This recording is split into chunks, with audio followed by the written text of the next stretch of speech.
Miraba ny fiangonana amin'ny anarantokotsika manonona aminareo ny fahasoavana sy ny fiadanana amin'Andriamanitra raintsika sy Jesosy Kristy Tompo. Amen. Amin'ny fifaliana iavana no iaonana aminareo FPMA Toulouse. Ny komitin'ny zanakam-pielezan'ny sotro fitiavana izay miandraikitra ny zanakam-pielezan'ny sotro fitiavana dia Frantsa moa zany no nanasanay sy naniraka anay amangy ny zanakam-pielezana, dia raha nampahafantarana anay ny fotoatin'ny iraka dia hoe daty roa pastera no mahakasika anay Frantsa araky ny fanendreny zareo araky ny fandaminany zareo. Daty voalohany zany androany 11 mars eto Toulouse, ny daty faharoa any Paris amin'ny alahady 18 mars. Ifaly indrindra miona aminareo mankasitraka pastera amin'ny fanomezana anjara. Dia ny teny fanazavana manaraka riavana dia zao: tsy mora moa le manao zavatra, fa dia nanontany zay hoe inona moa le perika eo-pandroany. Dia mialatsiny fa zareo tao Paris napita taminay hoe Efesianina, resaka fahasoavana izy fa Efesianina toko faharoa riavana, dia zay moa no manina, dia zay no zaraina amintsika. Fa iny Romanina 12 dia hoe amin'ny fampianarana ny SVK rehefa avy eo. Ka dia veatsika zay zany no teny meny tombo atsika riavana, mbola iarivavaka isika, iarivavaka isika riavana. Ray malaro, ndreto zay zanakao vorinao ato traninao toy ny sanalahady, faly zay miona aminao rainay ny an-danitra, fiona faly zay miona aminao amin'ny finoana ankehitriny satria anao any an-danitra zay mety an-tany. Ary faly zay rehefa mahatsiaro anao dia mahatsiaro koa fa any an-danitra any ange no iandrasanao anay rahatr'izay. Dia taio izay zanakao amin'izao andro ivahininay manindra ny 70 taona eto amin'ity tany ity. Taio izay mba tsy ho faharombariana, taio izay mba tsy ho kivona ho petraka ka hiverin-dalana. Dia misaotra ny amin'ny teny mbola ampisanao ny fanahinay, ampianaranao anay, anitsinao anay, amposianao anay are. Arak'izay nirainay teo aoka ny fanahinao masina, aoka ny fanahinao masina. Hanazava ny sainay ary hitarika anay ho amin'ny marina rehetra. Ny anaran'i Jesosy no anaovana izany vavaka izany. Amen. Ny Efesianina toko faharoa riavana, Efesianina toko faharoa ny 15 sy ka hatramin'ny 10 mbola hovakiko miaraka aminareo dia mba sy manana baiboly no manaraka. Efesianina toko faharoa ny 19 ka hatramin'ny 10 vakiko amin'ny anaran'i Jesosy. Fa fahasoavana no namonjena anareo amin'ny finoana, ary tsy avy aminareo izany fa fanomezana avy amin'Andriamanitra. Tsy avy amin'ny asa fandrao isirehare, fa asany isika voaforona tao amin'ny Kristy Jesosy mba hanao asa tsara izay namboarin'Andriamanitra rahateo mba handehanantsika eo aminy. Teny anankiroa riavana eo amin'ny 15 sy amin'ny 10. Fa fahasoavana no namonjena anareo amin'ny finoana. Fahasoavana no namonjena anareo amin'ny finoana. Akambatsika amin'ilay 10 hoe miresaka antsika ny apôstôly Paoly hoe fa asany isika voaforona tao amin'ny Kristy Jesosy. Asany isika. Io asany io riavana no iaingana. Misy mpanompon'Andriamanitra anankiray izay nandikany io 10 hoe asany isika. Dia ozy izy hoe le teny grika adika hoe asany. Rehefa akambana amin'ny totalin'ny asan'Andriamanitra izay manao ny zavatra ho tsara indrindra, dia io hoe asany io isika. Za sy anao zany azo adika tsotra zao hoe za sy anao dia chef d'œuvre Andriamanitra. Chef d'œuvre Andriamanitra ianao riavanao. Zany vaovao mahafara. Ary misy manontany ianao raha toandro rehefa miara misakafoany na raharivo hoe ianao nga ny ambony tiana toroteny taoko ambonana lazao izy hoe resaka chef d'œuvre toroteny tao androany ary izany manao an'izany chef d'œuvre zany le andiny favalo ny fahasoavan'Andriamanitra zay mamonjy antsika fahasoa la grâce de Dieu veut faire de chacun de nous un chef d'œuvre. Raha hoe tsy diso hoe teny frantsay hoe veut faire de chacun de nous un chef d'œuvre, veut faire de chacune de nous une chef d'œuvre. C'est les vovons marfaly. Izy tian'Andriamanitra atao chef d'œuvre. Za sy anao riavanao ary zay le vaovao mahafaly. Chef d'œuvre Andriamanitra ianao, chef d'œuvre Andriamanitra ianao. Aza manambany tena intsony. Ary iza misy avela anambany anao intsony fa chef d'œuvre Andriamanitra ianao. Na iza ianao. Ny fahamarinana voalohany le havana sy ny fanontaniana voalohany dia hoe iza marina raha moa zany io hoe tian'Andriamanitra atao chef d'œuvre satria zay no programan'Andriamanitra ho antsika. Rehefa jerena ity Efesiana toko faharoa eo amin'ny andiny ny fahatelo ry havana dia miresaka antsika izy ozy izy raisiko ny andininy voalohany aloha mba hampazava satria tsy mivakina moa le any hoe ary ianareo fiangonanao Efesosy ianareo Efesiana dia efa novelominy fony mbola matiny fahatsoanareo sy ny fahotanareo. Andiny fahatelo teo am'ireo nitondrantsika rehetra tena koa fahiny tamin'ny filan'ny nofontsika ka nanaovantsika ny daniny nofo sy ny saina. Teo am'ireo no nitondrantsika rehetra tena koa fahiny tamin'ny filan'ny nofontsika ka nanaovantsika ny daniny nofo sy ny saina. So le fahamarinana voalohany raha mamaly ny fantanisika hoe izy no tian'Andriamanitra atao chef d'œuvre. Za sy anao le matin'ny fahadisoana tany tomba mety ihany le fiainana nefa hoe matin'ny fahadisoana.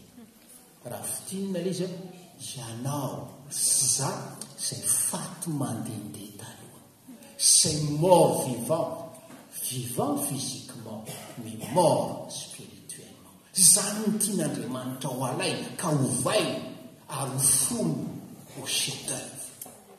Zany ny na izy aloha tonga eto araka le hirantsika atao hoe fanamasina no nitaonanao andry an'izany afatry volamena zany.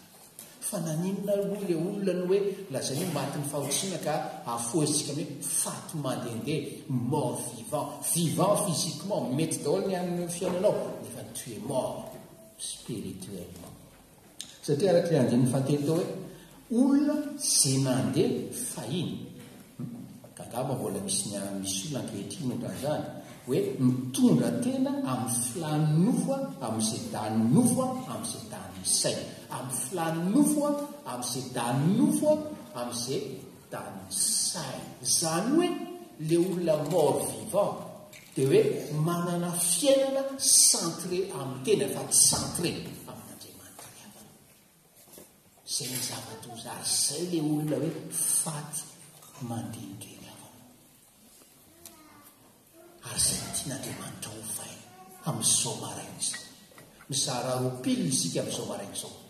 Ny olona tsy efa mivelomin'ny tompo ary mandeha amin'izany fiainam-baovao sy fiainana mandrakizay zany sy ny hafa mizara sokajy roapilina isika raha fa zao araka le fitenitsika engany ka tsy ho tahaka n'izay nidiranao teto hoe no ivoanao eto amin'izao maraina izao ka faty mandehandeha ianao niditra teto nefa faty mandehandeha voke fahasoavan'Andriamanitra mbola te hiaso aminao te hanovanao ho chef d'œuvre. Zay le fahasoavana mahagaga. Raha miteny aminao hoe zao hoe John Newton, asa raha misy mahafantatra an'izany hoe John Newton zany tena chorale sy ny tena mpitendry angamba no mahafantatra le John Newton. Fa raha miteny anareo indray hoe Amazing Grace, teny aminareo satria hira malaza be ary raha mbola hira miresaka ny fahasoavana dia le fahasoavana mahagaga toko fahiny any amin'ny top 5 farafakely le Amazing Grace.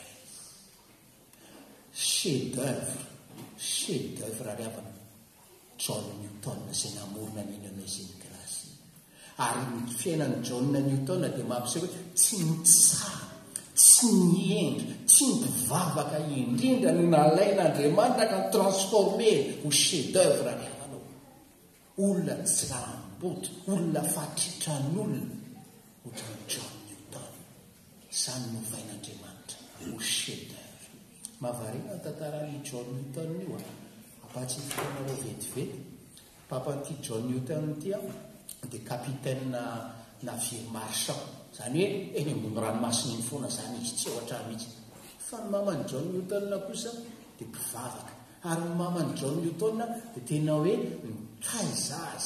taizazy araka ny baiboly ho zanak'Andriamanitra zay ry havana fa dina zavatra antranga tamin'ny 17 taona no mpandinika dia maty ny maman'ny John Newton tena nomboka teo tena hoe crucifié tena hoe décliné moralement décliné spirituellement fiainan'ny John Newton amin'izany adolescence ou sortir de l'adolescence ary dia ina zavatra andraka adiny le tontolon'ny fanamasina le milieu spirituel bakeo ny fanamasina fa ny ranomasina ohatra ny dada zany lasa hoe nouveau monde de John Newton ary dia ohatra ny fiainana marin mialatsiny moa zany raha misy marin toa fa dia arak'izany fiainana marin zany avana dia ampopozina hoe fiainana omban'ny ditra ary John Newton dia nitsovavolombelona mihitsy hoe tamin'izany fotoana zany ary nandritra ny taona vitsivitsy sy maromaro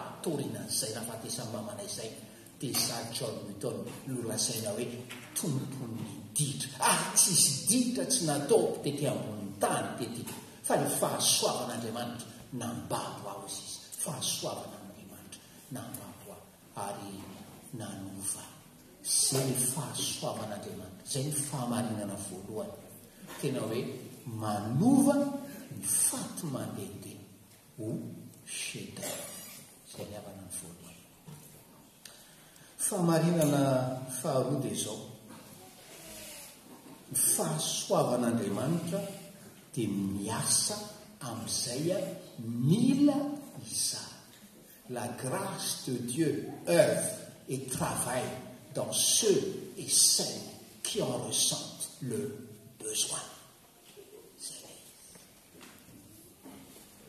Miasa izy ao amin'izay mila zany ianao zany amin'izao maraina izao raha tonga eto ianao toy izy ianona mila zany ty voazany ty voaziniko ty maty antoka ianao iananao tsy asa aminao io fahasoavan'Andriamanitra io tsy asa aminao io fahasoavan'Andriamanitra io fa tamin'ny manao ny tantaran'ny John Newton nariavana dia hoe izy moa zany teraka tamin'ny 1725 tany dia tamin'ny 1748 tany dia hoe mandeha ny ambony sambo izy io nampidiriny dadany any satria nanana relation dadany hoe tany amin'ny marine de guerre anglisy fa no le désobéissance sy le indiscipline dia voaroka tany donc John Newton se retrouve à naviguer sur un bateau trafiquant d'esclaves zay le fiainany zany dia nanao izay taona vitsivitsy izy nanomboka tamin'ny mars 1748 olo ny fitenenana nanomboka miasa tao aminy ny fahasoavan'Andriamanitra te hanovany John Newton ho chef d'œuvre n'Andriamanitra riavana inona ny zavatra nitranga tamin'izay mars 1748 zay zavatra nitranga teny ambony ranomasina teny John Newton il y a une tempête violente qui se lève qui met sens dessous la mer zay zavatra nitranga dia abord on imagine hoe tena mikorobaka taitra ny olona tsisy matory fanaritaka tsy fantatra be ihany inona ny zavatra nataony John Newton satria mba hoe zanaky ny mamany tezain'ny mamany ara-panahy ihany le hoe John Newton hoe tompony ditra inona ny zavatra nataony sentant ou pressentant que c'était la fin ou ayant peur que c'était la fin John Newton commence à inona zavatra antrana nanomboka mivavaka John Newton nariavana dia hoe voafonjy izy toy nanomboka nanova azy, toy nanomboka nanovany John Newton, dia fahasoavan'Andriamanitra. Fa tsy teo akory izy no avy hatrany dia efa nanyoratra ny hira tiantsika hoe Amazing Grace. Fa iny zay le hoe fahasoavan'Andriamanitra mamonjy zay mila azy, ceux qui en ressentent le besoin. Saraiko aminareo satria nanetsika ny foko ty tantara anankiray ty. Izay makaryavana tany am-piangonana ohatran'izao. Dia nisy fotoam-bavaka. Dia tao amin'io fiangonana io fanao zareo misy fotoana ampandoalian'ny paster le olona miara-mivavaka eo. Homariky ny fanetreniteny misy se mettre à genoux devant l'autel, au pied de la croix. Dia ina zava-tranga. Dia indray mandeha zay miara-mandoalika eo. Lehilahy anankiray eto mpitsara, dia eto ankavanany eto paster, dia eto ankavian'ilay mpitsara lehilahy anankiray, un détenu récemment libéré de prison que ce juge avait condamné à 7 ans de prison. C'est là les amateurs. Pastera, les pitsara, et les détenus nouvellement libérés. Dina zava-tantranga. Mirava ny fiangonana. Dia satria moa ohatrany hoe personnalité tao fiangonana le juge io dia matetika izy miara-mody tongotra amin'ny pastera zany. Dia ozy izy les juges tamin'ilay pastera. Ozy izy les juges tamin'ilay pastera. Pasteur, vous avez vu? Quoi donc, ozy izy les pasteurs? Le miracle de la grâce. Avez-vous vu le miracle de la grâce? Ozy izy les pasteurs. Vous voulez dire le détenu que vous aviez condamné et qui s'était agenouillé avec vous?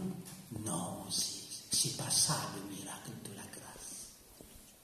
Ce détenu, cet ancien prisonnier, quand j'ai regardé sa vie aussi, dans sa vie, il n'y avait que de la violence sérieuse. Dans sa vie, il n'y avait que des tromperies, des trahisons. Ariou détenu dans sa petite enfance, des enfants battus par un père alcoolique. Anormal aussi, s'il a mal tourné. Faisant tsara 7 ans aussi. Faillou, matonga azy andoaky eto izy izy. Matonga azy andoaky eto. Tany prison izy izy. Dia hoe, le asa ataon'ny aumônier de prison. Le mitory amin'ny prisonnier. Dia nandray an Jesosy izy nahitan'izany tontolony, nahitan'izany hoe contexte iainana zany, nandray an Jesosy izy hoe any fanantenana, tena fiainana, dia nandray an Jesosy. Eny mais c'est pas là le miracle de la grâce, izy les juges, c'est pas là. Voyez-vous izy le pitsara tamin'ilay pasteurs, voyez-vous izy rehefa mandinika ny fiainako ao izy. Zanaka très grande famille. Ary fony voakely zay dia nalefa tany amin'ilay meilleures écoles. Tamin'ny fony voakely zahay dia nalefa tany amin'ny sekolelady. Ary normal be à 15 ans ianay dia efa manao catéchumène, manao mpandray ny fanasany to. Après vita bac avy nalefa tany Oxford, l'une des meilleures universités amin'ity tanàna ity. Ary dia hoe lasa niintégré any barreau so lasa magistrat. Le miracle de la grâce, pasteur, c'est pas cet ancien détenu. Le miracle de la grâce, c'est moi, le juge, qui était juste et qui pensait qu'il n'avait pas besoin de Dieu. Riavano. Minova tsy misy ohatran'ny détenu eto amin'izao marain'izao. Fa ny ankamaroantsika, nous venons d'une bonne famille et nous pensons que nous sommes justes et que nous n'avons pas besoin de la grâce de Dieu. Tu te trompes, mon frère, tu te trompes. Romains 3:10 ny teny mazava ny soratra masina hoe tsy misy marina na dia iray ary, tsisy mahafantatra ary tsy misy mitady an'Andriamanitra. Zany za paster, zany ianao miariavana, tsy misy marina isika na ray azy. Dia ozy izy le paster anankiray zay. Le paster anankiray. Any amin'iny le parole le Amazing Grace iny mantsy dia hoe lazy John Newton tena adray ny alala ny fitiavanao mamonjy olona ratsy fanahy ohatrany. rehefa miranimby ianao fantatro ao dika le parole irainao iavana sady mieritreritryanao lehibe tomitety zany fa tsy zapy tsara tsy za ingénieur tsy za dokotera tsy za mpampianatra any tsy za dekomzany tsy za mpianatra zany fanahy masina teny aminao te ampiankeloka anao ry amanao te ampiankeloka ao anao ary miasa tsy mitsahatra izy fa ny fahasoavan'Andriamanitra amin'izao marain'izao te hanovanao io ho chef d'œuvre zany vaovao mahafaly ary io tsy ho mesiny grâce mihitsy tsy ho grâce merveilleuse n'Andriamanitra mihitsy io grâce io raha tsy mahatsiary ianao fa ianao mihitsy ny tondrona avy any an-danitra amin'izao marain'izao hoe tsy marina tsy marina ary raha ny marina ozy izy le mpitoriteny anankiray zay nous tous les nous inclusifs nous tous nous sommes saturés de péché. Mais lorsque nous sommes face à cette noirceur de notre péché, que la grâce peut intervenir et que nous mesurons à quel point c'est véritablement la grâce et une grâce merveilleuse. Resaka grâce, resaka chef d'œuvre, ça a tourté amin'izao marain'izao ary ny fiainako sy ny fiainanao zao resana zao iavana. Fahamarinana farany alohan'ny hamaranana ry havana dia zao ny fahasoavan'Andriamanitra dia miasa tsy mitsahatra hanao anao ho chef d'œuvre. Le fahamarinana voalohany dia manao hoe fahasoavan'Andriamanitra dia te hanova le faty mandeha. La grâce de Dieu veut changer le mort vivant. Fahamarinana faharoa dia hoe fahasoavan'Andriamanitra dia miasa amin'izay mila azy. La grâce travaille chez ceux qui en ressentent le besoin. Fahamarinana fahatelo dia fahasoavan'Andriamanitra dia miasa tsy mitsahatra hanao anao ho chef d'œuvre. Rehefa miverina amin'ny tantaran'ny John Newton toy havana dia hoe tsy teoneo ihany akory izy dia tena hoe voaovy tanteraka fa nanomboka tamin'ny tempête iny teny ambony ranomasina araka ny tenenina tao nanomboka ny asa tao Andriamanitra nanomboka ny asa tsara fanovana ary efa quelques 20 ans na 25 ans après ny tempête iny zay John Newton vo afaka nanoratra inira hoe Amazing Grace atserovany ny atilavaka zay nakany tompo azy atserovany itehitsiroa ny vavolombelona ny amin'izay hoe aizina ny toera zany riavana zany miasa Andriamanitra miasa izy raha velanao hiasa miasa izy raha velanao hiasa riavana fa matoa izy tsy miasa dia tsy avelanao hiasa izy zany ary rehefa miasa izy zavatra tsotra ny afantaranao manokana ao fiainanao hoe miasa izy hitanao ny changement miandalana. Rehefa tsy mahita changement miandalana ianao amin'ny fiainanao tsy sady tsy fahasoavan'Andriamanitra miasa manovanao ho chef d'œuvre zany. Ianao ihany no mandrefy azany, tsy paster zazany no mandrefy azany fa ianao sy ny tompo ary fantatro concrètement hoe way za tokoa taloha ohatran'izao nefa ankehitriny dia ohatran'izao. Jerentsika angeny Ezekiel 20 azafady Ezekiel 20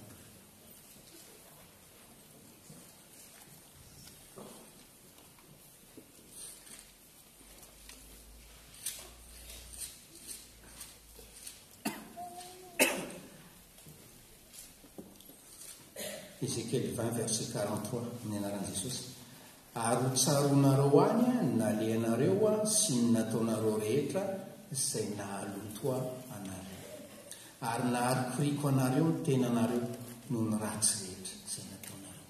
Ry havanao na izy ianao une fois que la grâce commence à travailler en toi, et quand tu regardes ton passé, quand tu regardes ton présent, tu es une Ézéchiel hoe rikoriko ianao amina taonao taloha, rikoriko ianao amina taonao taloha. Version second moa le teny français de référence de vous n'oserez plus vous regarder en face. Za ry havana misy zavatra nataoko tamin'ny passé qui me fait dire je n'ose presque plus me regarder en face. Mais heureusement que la grâce m'a changé et que le sang versé à la croix a couvert ses péchés. C'est l'Église là. Inona no maharikoriko anao ve fa misy zavatra maharikoriko anao ve ao amin'ny fiainanao? Fa zay le asan'ny fahasoavan'Andriamanitra manova ary tsy mamela anao hafahabela raha tsy manjary chef-d'œuvre asan'ny fahasoavan'Andriamanitra. C'est l'œuvre de la grâce et uniquement de la grâce. Ary raha ny amin'ny John Newton rehefa mahatsiarany pasieny esclavagiste izy dia nanoratra zavatra ohatran'izao hoe j'espère aux izy que mon passé d'esclavagiste, j'espère aux izy que ce sera toujours un sujet d'humiliation pour moi de savoir que j'étais un membre actif de ce trafic d'esclaves. J'espère que ce sera continuellement un sujet d'humiliation pour moi. Faranana riavana, faranana zao teny zao. Sotran'Andriamanitra ny amin'ny azahoana ny fandinika, ny azahoana ny fampizara, ny amin'ny programan'Andriamanitra ho antsika. Fahasoavan'Andriamanitra izay niasa tao amin'ny apôstôly Paoly ka indramitsika matetika le teny ao amin'ny Korintiana 2:10 manao fa ny fahasoavan'Andriamanitra no natao izao. Le fahasoavan'Andriamanitra izay nanova ny Saul ho Paoly. Ny fahasoavan'Andriamanitra izay nanova ihany koa le vehivavy Samaritana nikorotana tokantrano. Le lehilahy miaraka aminao io tsy vadinao izy Jesosy ary ianao ngefa indinina nambady korotana ambony ambany ny vie sentimentale.